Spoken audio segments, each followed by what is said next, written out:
দেখবেন আপনার ধানের শীষে স্লোগান দিচ্ছে, কিন্তু ভোট কিন্তু শাপলাকলিতেই দিবে ইনশাআল্লাহ। চাঁদাবাজদের প্রশ্রয় দিবে, চাঁদাবাজদের শেল্টার দিবে। বিএনপি আর ওই অবস্থানে নাই। বিএনপির অনেক মানুষ আছে, অনেক অনেক মানুষ আছে আমাকে ব্যক্তিগতভাবে পছন্দ করে, এবং আমি বিশ্বাস করি তারা ধানের শীষের রাজনীতি করলেও ভোটটা তারা শাপলাতে দিবে। একই সাথে সাথে অন্য রাজনৈতিক দলের যারা আছে তারা আমাকে এলাকার ছেলে হিসাবে, রেয়াজউদ্দিনের ছাত্র হিসাবে, আমি উপজেলার সন্তান হিসেবে, রসুলপুরের সন্তান হিসেবে, নদীর ওই পারের সন্তান হিসেবে, নদীর এই পারে আমার থাকা, আমি প্রত্যেকটা ইউনিয়নের সাথে আমার ব্যক্তিগতভাবে যে সম্পর্ক, সেই সম্পর্কের কারণে মানুষ আমাকে গ্রহণ করে নিয়েছে, ইতিমধ্যেই গ্রহণ করে নিয়েছে, এবং সেটির বহিঃপ্রকাশ সেটি ঘটবে 12ই ফেব্রুয়ারি। আমি আপনাদের কাছে চাঁদা নিতে কোনোদিন, আমি গত 1.5 বছরে যাই নাই, কোনোদিন যাবও না। গত 1.5 বছরে চাঁদা কারা আপনাদের কাছে নিতে গিয়েছে আপনারা তাদেরকে দেখেছেন, এবং তাদের ভয় পেয়ে গিয়েছে, এবং ইতিমধ্যে আপনারা তাদেরকে বলতে শুনবেন যে আমরা গত 1.5 বছরে চাঁদার কারণে আমাদের ভোট কমে যাচ্ছে, কিন্তু আমরা কারো কাছে 100 টাকার জন্য যাই নাই, কিন্তু আমরা ভোট পাওয়ার জন্য আপনাদের কাছে আমরা ভিক্ষা চাইবো প্রয়োজনে। এবং কারা আমাদের সাথে আছে, সমাজে শিক্ষিত, মার্জিত, ভদ্র, যারা ইতিবাচক পরিবর্তন চায়, বিভিন্ন নানা শ্রেণী পেশার মানুষ, রেমিটেন্স যোদ্ধা আমাদের পাশে আছে। অপরদিকে দেখবেন অন্যদিকে কারা আছে, দেখবেন মাটি কাটার সাথে যারা জড়িত, মাটি খুর, যারা চাঁদাবাজ, যারা মামলাবাজ, যারা দীর্ঘ 1.5 দশকের বেশি সময় ধরে যারা সিএনজি স্ট্যান্ড দখল করেছে, যারা অ্যাম্বুলেন্সের টাকা খায়, যারা জমি দখল করে, যাদের মনে ইতিমধ্যেই ভয় ঢুকে গিয়েছে, যারা ঋণ খেলাপি, যারা রাষ্ট্রের অর্থ মেরে দিয়েছে, যারা রাষ্ট্রের অর্থ বছরের পর বছর রাষ্ট্রের অর্থ যারা দিচ্ছে না, ওইসব মানুষ একটা পক্ষে রয়েছে। আপনারা কাকে নির্বাচিত করবেন তার অর্থের উৎস সম্পর্কে আপনার জানা উচিত। আপনার আমার অর্থের উৎস আপনারা জানার জন্য, আমি কোন জায়গা থেকে আমি ইনকাম করি সেটা জানার জন্য আপনারা আপনাদের মোবাইল থেকে আপনারা গুগলে সার্চ করবেন www.acs.com। এসিএস দিয়ে acs.com দিলে আপনি সার্চ করলে আপনি পেয়ে যাবেন, অথবা SOE.com দিয়ে আপনি সার্চ করলে, স্কুল অফ এক্সিলেন্স সার্চ করলে আপনারা পেয়ে যাবেন। আমার ওখানেই এই বছরের যে আয় হয়েছে সেটি আপনারা দেখতে পারবেন। আমি আমার রিটার্ন জমা দিয়েছি, আপনারা সেটিও চাইলে দেখতে পারবেন। এবং আপনারা ইউটিউবে যদি সার্চ করেন, যে আমার ক্লাস লিখে সার্চ করেন, সেখানেও আমার ক্লাস পেয়ে যাবেন, এবং সেখানে কোর্সের অ্যাডভার্টাইজ করা আছে, সেটিও আপনারা পেয়ে যাবেন। সেটি দিবালোকের মতো স্পষ্ট এবং স্বচ্ছ। তবে একটা অংশ লিখতেও পারে না, একটা অংশ আছে যারা 2 লাইন বাংলাও লিখতে পারে না, 2 লাইন ইংরেজিও লিখতে পারে না, তারা অবশ্যই এগুলো দেখতে পারবে না। কারণ তারা জীবিকা নির্বাহ করে নদীর মাটি কেটে, যারা জীবিকার প্রত্যেকদিন বর্ডারে যায় ইয়াবা সেবন করতে, এবং নেতার সাথে বসে যারা মাদক সেবন করে, এদের এই যে একটা বুদ্ধিবৃত্তিক যে যতটুকু প্রয়োজন, যে এইটা বোঝার জন্য, এটা এক লাইন একটা পেজ ইংরেজিতে পড়ার জন্য যতটুকু সামর্থ্যের প্রয়োজন, তাদের নেতাকর্মীদের এই জায়গাটা নেই। তো আমি আপনাদেরকে বলবো, আমাদের নেতাকর্মীদেরকে বলবেন, আপনাদেরকে পরে শোনাই দিবে কিভাবে আসলে এই যে অর্থের উৎসটা আপনাদেরকে শোনাই দিবে। যদি না বুঝেন তাহলে বাংলায় এটাকে ট্রান্সলেট করে দিবে, তাহলে যেন আপনাদের বুঝতে সুবিধা হয়। এবং এখানে আপনারা যারা আছেন, কাঁচা বাজার দখল করেছেন, যারা নিজের পেশা নাই, নিজের নির্দিষ্ট কোনো পেশা নাই, যাদের পেশাই আরেকজনের জমি দখল করা, যারা তাদেরকে দেবিদ্বারবাসী আবার প্রতিহত করবে, দেবিদ্বারবাসী প্রতিহত করবে। এবং মাথায় রাখুন, আপনার দল আপনাকে প্রতিহত করবে। আপনি যদি মনে করে থাকেন আপনার দল আপনাকে সমর্থন দিবে, বিএনপি আর ওই অবস্থানে নাই, বিএনপি আর ওই জায়গায় নাই যে চাঁদাবাজদের প্রশ্রয় দিবে, চাঁদাবাজদের শেল্টার দিবে। আমি বিশ্বাস করি, আমি আস্থা রাখি, দেখবেন আপনার ধানের শীষে স্লোগান দিচ্ছে, কিন্তু ভোট কিন্তু শাপলাকলিতেই দিবে ইনশাআল্লাহ। তাদেরকে তো দেশের মানুষ 1971 সালেই দেখেছে। কিছু কিছু মানুষ বা কোনো গোষ্ঠী ইদানিং বলতে শুনেছি, বা বিভিন্ন জায়গায় কেউ কেউ সোশ্যাল মিডিয়ায় বলে যে অমুককে দেখলাম, তমুককে দেখলাম, তমুককে দেখলাম, এবার অমুককে দেখুন। যাদের কথা বলে অমুককে দেখুন, প্রিয় সহকর্মীবৃন্দ, তাদেরকে তো দেশের মানুষ 1971 সালেই দেখেছে। 1971 সালে তারা তাদের নিজেদের স্বার্থ রক্ষার্থে কিভাবে লক্ষ লক্ষ মানুষকে হত্যা করেছে, ঠিক যেভাবে পতিত স্বৈরাচার পালিয়ে যাওয়ার আগে হাজারো হাজারো মানুষকে হত্যা করেছিল ক্ষমতা ধরে রাখার জন্য।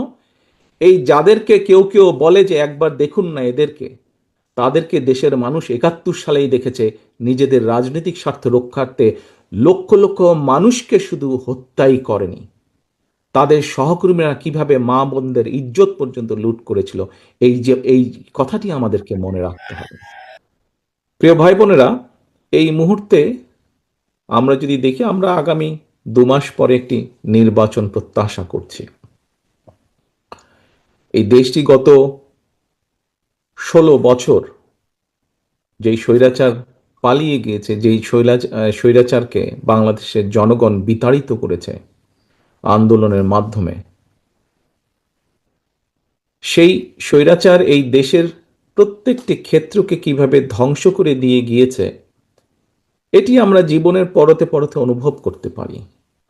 কিভাবে দেশের অর্থনৈতিক ব্যবস্থা ভেঙে দিয়ে গিয়েছে, কিভাবে দেশের আইন শৃঙ্খলা ভেঙে দিয়ে গিয়েছে, কিভাবে দেশের শিক্ষা ব্যবস্থাকে ধ্বংস করে দিয়ে গিয়েছে, কিভাবে দেশের স্বাস্থ্য ব্যবস্থাকে ধ্বংস করে দিয়ে গেছে, কিভাবে দেশের প্রাকৃতিক অবস্থাগুলোকে, নদী নালা খাল বিল বন জঙ্গলকে ধ্বংস করে দিয়ে গিয়েছে, কিভাবে দেশের কৃষি যেটাই বলি না কেন সব কিছুকে যেভাবে ধ্বংস করে দিয়ে গিয়েছে, এর ভুক্তভোগী কিন্তু এই দেশের মানুষ। এখন একটি রাজনৈতিক দল হিসাবে এবং এই মুহূর্ত পর্যন্ত আত্মবিশ্বাসের সঙ্গে আমরা বলতে পারি বাংলাদেশের জনপ্রিয় রাজনৈতিক দল হিসাবে বিএনপির দায়িত্ব হচ্ছে দেশকে সঠিকভাবে পরিচালনা করা। দেশের মানুষ যখন বিএনপিকে দেশের দায়িত্ব পরিচালনার দায়িত্ব দেবে, প্রিয় ভাই বোনেরা, যেদিন স্বৈরাচার পালিয়ে যায় আমাকে মহাসচিব সাহেব তখন ফোন করলেন, ফোন করে বললেন যে জাতীয় সরকার গঠিত করলে ভালো হয় কিনা অথবা আমরা জাতীয় সরকারে যাব কিনা। তখন বিভিন্ন রকম একটা হেফাজত কন্ডিশন। আমি তখন বলেছিলাম যে আমরা জনগণের রায় মাথা পেতে নেব, আমরা জনগণের কাছে যাব, আমরা জনগণ যে সিদ্ধান্ত দেবে তাই আমরা মাথা পেতে নেব। কাজেই আমি সেই মুহূর্তে মনে করেছিলাম যে জাতীয় সরকারে আমরা যাব না, আমাদের লক্ষ্য আমাদের উদ্দেশ্য সব কিছু নিয়ে আমরা জনগণের সামনে দাঁড়াবো। আমরা স্লোগানে বলি যে জনগণই আমাদের সকল ক্ষমতার রাজনৈতিক ক্ষমতার উৎস। কাজে জনগণই যদি আমাদের রাজনৈতিক ক্ষমতার উৎস হয়ে থাকে তাহলে কেন আমরা জনগণের সামনে গিয়ে দাঁড়াবো না? আমাদের লক্ষ্য বলবো দেশকে নিয়ে জনগণকে নিয়ে, আমাদের উদ্দেশ্য বলবো দেশকে নিয়ে জনগণকে নিয়ে, এবং জনগণ যে সিদ্ধান্ত দেবে আমরা মাথা পেতে সে সিদ্ধান্ত নিব। প্রিয় ভাই বোনেরা, তোমাদের নিশ্চয়ই মনে আছে আজকে থেকে প্রায় 3 বছর আগে বাংলাদেশে তখনও স্বৈরাচার বিপুল দাপটে এই দেশকে, দেশের মানুষের বাক স্বাধীনতার গলা টিপে রেখেছে, দেশের মানুষের রাজনৈতিক অধিকারের গলা টিপে রেখেছে। কিন্তু সেই রক্তচক্ষুকে উপেক্ষা করে আমরা দেশের মানুষের সামনে সংস্কার প্রস্তাব দিয়েছিলাম, যেটি 31 দফা হিসাবে পরিচিত সকলের কাছে, তাই নয়? মনে আছে নিশ্চয়ই তোমাদের। এই 31 দফার মধ্যে তোমরা 31 দফা মানুষের কাছে নিয়ে গিয়েছ। আজকে আমরা 31 দফার ভেতর থেকে বিভিন্ন শ্রেণীর মানুষের কিভাবে আমরা ভাগ্যের পরিবর্তন ঘটাতে পারি সংক্ষেপে তোমাদের সামনে আজকে 8টি সাবজেক্ট উপস্থাপন করা হয়েছে। এর মধ্যে আছে, এখানে এক বোন বলেছে সে ক্ষুদ্র জনগোষ্ঠীর প্রতিনিধিত্ব হিসেবে বলেছে, তার প্রশ্নটি অন্যরকম ছিল। অন্য অনেকেই বলেছে, শিক্ষা নিয়ে বলেছে, অনেক কিছু নিয়ে বলেছে। দেখো, বাংলাদেশ যখন 1971 সালে স্বাধীন হয়, সেই স্বাধীনতা যুদ্ধে লক্ষ লক্ষ মানুষ যুদ্ধ করেছে, লক্ষ লক্ষ মানুষ প্রাণ দিয়েছে যুদ্ধে। অর্থাৎ দেশটি স্বাধীন করার জন্য কিন্তু লক্ষ লক্ষ মানুষকে এক কাতারে এসে দাঁড়াতে হয়েছে। আজকে আমরা দেশ গড়ার পরিকল্পনা, এই কাজটি যদি আমাদেরকে সফল করতে হয়, সারাদিন যে সকল বিষয় নিয়ে তোমরা আলোচনা করলে, এই কাজগুলোকে নিয়ে যদি আমাদের সফল করতে হয়, অর্থাৎ দেশকে যদি সামনে নিয়ে যেতে হয়, মানুষকে যদি তার অবস্থান পরিবর্তন করে ভালো অবস্থানে নিতে হয়, তাহলে আমাদের সকলকে কাঁধে কাঁধ মিলিয়ে কাজ করতে হবে। আমি গত 5ই আগস্টের পর থেকে আমি গত প্রায় 1 বছরের বেশি সময় ধরে বলে আসছি যে আমাদের সামনের সময়গুলো কিন্তু খুব ভালো নয়। সামনে অনেক কঠিন সময়ে অপেক্ষা করছে আমাদের জন্য। বিভিন্নভাবে বিভিন্ন রকম ষড়যন্ত্র বিভিন্ন জায়গায় হচ্ছে। এই ষড়যন্ত্র রুখে দিতে পারে এই দেশের জনগণ, এবং এই ষড়যন্ত্র জনগণকে নিয়ে সাথে রুখে দিতে পারে বিএনপি, বাংলাদেশ জাতীয়তাবাদী দল। এই ষড়যন্ত্র এই ষড়যন্ত্র রুখে দেবার একমাত্র উপায় হচ্ছে গণতন্ত্র, গণতন্ত্র এবং গণতন্ত্র। আমরা যদি গণতন্ত্রকে প্রতিষ্ঠিত করতে পারি, যে কোনো মূল্যে জনগণের মতামতকে প্রতিষ্ঠিত করতে পারি, তাহলে অবশ্যই অনেক ষড়যন্ত্রকে আমরা রুখে দিতে পারবো। কিন্তু ষড়যন্ত্রকে রুখে দিতে পারলেও তারপরেও কিন্তু সামনে অনেক কঠিন সময়। একটু আগেই আমি বলেছি, এবং তোমরা নিজেরাও জানো, তোমরা আজকে ছাত্র দলের প্রতিনিধি হিসাবে এখানে প্রত্যেকে উপস্থিত আছো, ছাত্র হিসাবে তোমাদের নিজেদের ধারণা আছে, প্রত্যেকটি ক্ষেত্রে একটি অরাজকতা বিরাজ করছে। কাজে আমরা এখানে আজকে অর্থনীতি নিয়ে আলাপ করেছি, আমরা এখানে তরুণ যে সমাজ, কয়েকজন তোমরা প্রশ্ন করেছো, তরুণ যে সমাজ, তাদের সামনে সবচেয়ে বড় যেই সমস্যাটি তাদের কর্মসংস্থানের বিষয়, এই কর্মসংস্থানের বিষয় নিয়ে আমরা আজকে এখানে আলাপ করেছি। আমরা দেশের মানুষের স্বাস্থ্য নিয়ে এখানে আলোচনা করেছি। আমরা এখানে দেশের যে অর্ধেক সমাজ নারী সমাজ, এই নারী সমাজকে কিভাবে এম্পাওয়ার করা যায় এবং তাদের কন্ট্রিবিউশনকে সমাজের মধ্যে নিয়ে আসা যায়, এবং যেটার শুভ ফল দেশের অর্থনীতি, দেশের সমাজ ব্যবস্থা, পরিবার, স্বাস্থ্য সবকিছুর উপরে সে শুভ অবস্থাটা পড়বে, কিভাবে সেটা করা যায় তা নিয়ে আমরা আলোচনা করেছি। দেশের পরিবেশ নিয়ে আমরা আলোচনা করেছি, দেশের শিক্ষা ব্যবস্থা নিয়ে আমরা আলোচনা করেছি, কিভাবে শিক্ষা ব্যবস্থাকে আমরা গড়ে তুলতে পারি, কিভাবে শিক্ষকদেরকে আমরা গড়ে তুলতে পারি সুন্দরভাবে, কারণ শিক্ষকদেরকে যদি আমরা গড়ে তুলতে পারি তাহলে ভবিষ্যৎ শিক্ষা ব্যবস্থাকেও সুন্দরভাবে গড়ে তুলতে পারবো। কিন্তু এই কাজগুলো করা কিন্তু কঠিন কাজ, নট ইম্পসিবল, কিন্তু অনেক কঠিন কাজ। এবং দেশ এবং জাতিকে যদি নেতৃত্ব দিতে হয় তাহলে অবশ্যই একটি পরিকল্পনা আমাদের সামনে থাকতে হবে। প্রিয় ভাই বোনেরা, তোমরা আজকে যখন এই হলে এসে বসেছো, তোমাদের আলোচনা শুরু হয়েছে, তোমরা যে আলোচনা শুরু হবার সময় তোমাদেরকে প্রত্যেকে একটা করে ফোল্ডার দেওয়া হয়েছে, এবং কিছুক্ষণ পরে, খুব সম্ভবত লাঞ্চের পরে, তোমাদের সকলকে আলাদা আবার হাতে হাতে একটা লিফলেট দেওয়া হয়েছে না তোমাদের? সেই লিফলেটের মধ্যে কি আছে? সেই লিফলেটের মধ্যে কি আছে আমি বলছি। আলাদা একটি লিফলেট তোমাদেরকে দেওয়া হয়েছে। এখানে সোহেল, আজকে যে অনুষ্ঠান পরিচালনা করছে আমাদের জয়েন্ট সেক্রেটারি সোহেল, তার বক্তব্যে সোহেল কিন্তু একটি গুরুত্বপূর্ণ কথা বলেছে। আমি ব্যক্তিগতভাবে বিশ্বাস করি একটি বিষয়, আমরা যতগুলো পরিকল্পনা নিয়েছি, এই পরিকল্পনাগুলোকে সফল করতে হলে যেরকম আমাদের যোগ্য ব্যক্তিদেরকে বিভিন্ন জায়গায় দায়িত্ব দিতে হবে, কিন্তু তার থেকেও দুইটি বড় ইম্পর্টেন্ট বিষয় আছে, যেই দুইটি বিষয়কে যে কোনো মূল্যে আমাদেরকে অ্যাড্রেস করতে হবে। এবং এই দুইটি বিষয়কে যদি আমরা অ্যাড্রেস করতে না পারি, আমাদের পুরা জাতি এবং দেশ সংকটের মধ্যে পড়বে। কি দুটি বিষয়? এক, দুর্নীতি, যে কোনো মূল্যে দুর্নীতির লাগাম টেনে ধরতে হবে। দুই, আইন শৃঙ্খলা পরিস্থিতি, যে কোনো মূল্যে আইন শৃঙ্খলা পরিস্থিতির লাগাম টেনে ধরতে হবে।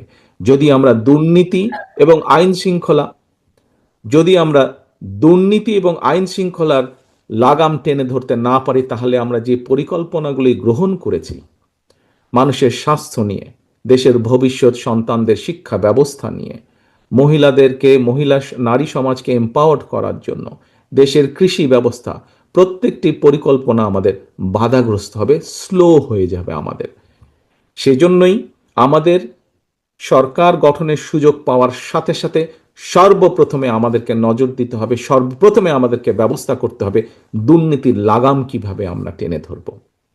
প্রিয় ভাই বোনেরা, তোমাদের হাতে যে লিফলেটটা দেওয়া হয়েছে, এই লিফলেটের মধ্যে একদম তথ্য দিয়ে উপস্থাপন করা হয়েছে যে বিএনপি 2001 সাল থেকে 2006 সাল পর্যন্ত যখন দেশ পরিচালনার দায়িত্বে ছিল, তার আগে যেই স্বৈরাচারকে বিদায় করা হয়েছিল, সেই স্বৈরাচার যখন দেশ ক্ষমতায় ছিল, সেই সময় কিভাবে তারা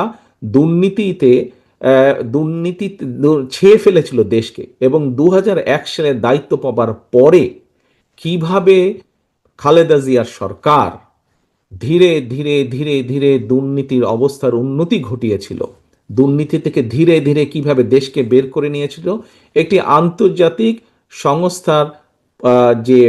সংস্থার যে অ্যানালাইসিস, সেই অ্যানালাইসিস একদম পুরা সুন্দরভাবে তোমাদের সামনে তুলে ধরা হয়েছে সেই লিফলেটটার মধ্যে। কাজেই আমরা দৃঢ়ভাবে, অত্যন্ত আত্মবিশ্বাসের সঙ্গে বলতে পারি এই বাংলাদেশে যদি দুর্নীতির লাগাম টেনে ধরতে পারে, তাহলে একমাত্র বাংলাদেশ জাতীয়তাবাদী দলই পক্ষেই সেটা সম্ভব। সেইটি করা সম্ভব একমাত্র, কারণ আমরা অতীতে করেছি, আমরা ইনশাল্লাহ ভবিষ্যতে দেশের মানুষ ভবিষ্যতে ইনশাল্লাহ আমরা সেই কাজটি করিয়ে দেখাতে পারবো। প্রিয় সহকর্মীবৃন্দ, কেউ কেউ বলে থাকে স্বৈরাচার যেভাবে বিএনপি সম্পর্কে, এই যে স্বৈরাচার, পলাতক যে স্বৈরাচার, তারা বিএনপির সম্পর্কে যেসব মিথ্যা প্রপাগান্ডা ছড়াতো, আমরা ইদানিং লক্ষ্য করছি কিছু কিছু ব্যক্তি বা দল ঠিক একই সুরে গান গাইছে বা একই সুরে কতগুলো কথা বলার চেষ্টা করছে। এখন প্রশ্ন হচ্ছে, তাদেরও তো দুইজন ব্যক্তি আমাদের সাথে সেই সময় সরকারে ছিল। এই দুজন ব্যক্তি পৃথিবীতে আর নেই। দুজনই সিনিয়র মানুষ, দুজনেই সিনিয়র রাজনীতিবিদ ছিলেন। তারা তারা গত হয়েছেন। কাজেই যে মানুষ নেই তাদের সম্পর্কে অবশ্যই খারাপ কথা বলা উচিত নয়। তাদের প্রতি পরিপূর্ণ সম্মান রেখেই বলতে চাই, সেই দুইজন ব্যক্তির বিএনপি সরকারে শেষ দিন পর্যন্ত থাকা প্রমাণ করে দেয়, দুটো জিনিস প্রমাণ করে যৌক্তিকভাবে। এক, তারা অবশ্যই পূর্ণ কনফিডেন্স ছিল খালেদা জিয়ার উপরে যে খালেদা জিয়া দুর্নীতির বিরুদ্ধে যুদ্ধ করছে, সেজন্যই তারা শেষ দিন পর্যন্ত ছিল। এখন তাদের দলের অন্য যে যত বড় বড় কথা বলি কি না কেন, খালেদা জিয়া শেষ দিন পর্যন্ত দুর্নীতির বিরুদ্ধে যুদ্ধ করেছে এবং দুর্নীতির অবস্থার পরিবর্তন ঘটেছে, এই আত্মবিশ্বাস তাদের মধ্যে ছিল। তারা দেখেছিল সেই সরকারকে, কারণ তো সরকারের ভেতরেই ছিল। সেজন্যই তারা শেষ দিন পর্যন্ত এই বিএনপি সরকারের সাথে তারা ছিল। আমরা এইভাবেই ধরে নিব, আমরা অন্য কিছু বলতে চাই না। কেউ কেউ বলে থাকে যে কেউ কেউ বলে থাকে যে তাদের বিরুদ্ধে কোনো কিছু অভিযোগ পাওয়া যায় না। আজকে যখন নিরপেক্ষ কোর্ট বসেছে, স্বৈরাচারের সময় আমরা দেখেছি কিভাবে আদালতকে ইনফ্লুয়েন্স করা হতো, কিন্তু স্বৈরাচার পালিয়ে যাওয়ার পরে মোটামুটি আমরা বলতে পারি যে আদালত এখন নিরপেক্ষতা আমরা আশা করি। সেই নিরপেক্ষ আদালত থেকে আমরা দেখেছি কারো বিরুদ্ধেই কোনো জিনিস প্রমাণিত হয়নি, এটি ছিল প্রোপাগান্ডা। কাজেই আমাদেরকে আজকে এই কনক্লুশনই আসতে হবে যে একমাত্র বিএনপি পেরেছিল দেশকে দুর্নীতি থেকে বের করে নিয়ে আসতে। ইনশাল্লাহ আগামী দিনেও বিএনপি পারবে। এবার আসো আইন শৃঙ্খলা। আরেকটি বিষয় আমি উল্লেখ করতে চাই তোমাদের সামনে, সেটি হচ্ছে আইন শৃঙ্খলা পরিস্থিতি। প্রিয় ভাই বোনেরা, তোমাদের অনেকেরই বয়স তখন আজকে থেকে অনেক কম ছিল, কিন্তু তোমরা নিশ্চয়ই শুনেছ অনেক মানুষের কাছে, সহকর্মী হোক, পরিবারের সদস্য হোক, আত্মীয় স্বজন হোক, বিগত বিএনপি সরকারের সময় আমরা বিভিন্ন আইন শৃঙ্খলা বাহিনী তৈরির মাধ্যমে আমরা দেশে আইন শৃঙ্খলা পরিস্থিতির উন্নতি ঘটিয়েছিলাম। হ্যাঁ, পরবর্তীকালে আমরা দেখেছি যে এই যে বিগত যে স্বৈরাচার পালিয়ে গেছে, তারা তাদের ক্ষমতার অপব্যবহার করে সেই আইন শৃঙ্খলা বাহিনীকে রাজনৈতিক স্বার্থে ব্যবহার করেছিল এবং রাজনৈতিক স্বার্থে ব্যবহার করে পুরা জাতি দেশকে বিশ্বের সামনে কলঙ্কিত করেছে। সেই আইন শৃঙ্খলা বাহিনীকেও তারা কলঙ্কিত করেছে, সেটি হচ্ছে তারা অপব্যবহার করেছিল। কিন্তু বিএনপি দেশের স্বার্থে কোনো কিছু বিবেচনা, রাজনৈতিক প্রিফারেন্স না দিয়ে বরঞ্চ কিভাবে মানুষের শান্তি শৃঙ্খলা প্রতিষ্ঠিত করা যায়, কিভাবে দেশের আইন শৃঙ্খলা প্রতিষ্ঠিত করা যায়, তার প্রতি মনোযোগী ছিল। সেটাই ছিল বিএনপির কাছে প্রায়োরিটি। কাজেই তোমাদের ধারণা আছে, মনে আছে যে মোটামুটিভাবে সেই সময় 2003, 4, 5, 6 দিকে মোটামুটিভাবে ধীরে ধীরে আইন শৃঙ্খলা পরিস্থিতি ধীরে ধীরে উন্নতি হতে থাকে